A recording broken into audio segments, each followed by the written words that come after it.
believe that there will be a default, that everybody would be that stupid as to let it go that far, but the nervousness is absolutely palpable. If you look at the Dow Jones Industrial Average, we've lost the best part of 600 points over the last 6 sessions. That's more than 4.5%. There's a huge amount of activity behind the scenes, technical activity to deal with the process of a default. The 20 biggest Wall Street banks were with the Treasury today. Yesterday there was a huge conference call about how you work through what would be a technical default. But if there's one thing that I could leave you with, it is this.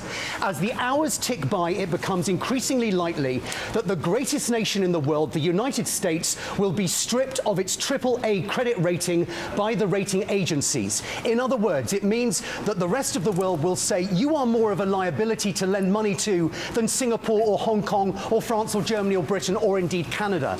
And I believe that when this episode is written, this historical episode is written, Michael, that they will lay the blame at that squarely on the part of the Republicans and personally on John Boehner in particular. Let me explain why. For 10 years on international markets, we've known about the twin deficits, the public deficit, the government deficit, and the trade deficit. We knew it had to be sorted out, and we were looking now for a bipartisan approach on that, and you've had various commissions in that regard.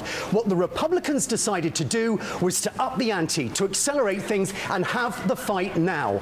And what in effect did they do? They said, we'll use the debt ceiling. That means they're saying to the rest of the world, you know that $14 trillion that we've lent to you and our own people? Well, from Tuesday, we may not pay any interest on it, and we may not repay the principal. So they hold the rest of the world to ransom. And what do they get in return for that?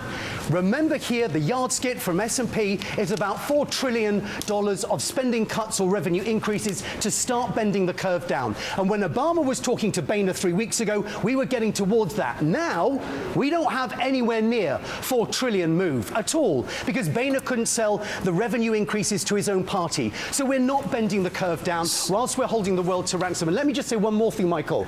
And in that process, the blood is, or the politics are now poisoned, the bipartisan approach is being lost, and there are more hurdles being set up along the way, such as the balanced budget amendment. AAA-rated countries don't play by those rules, Michael. I'm glad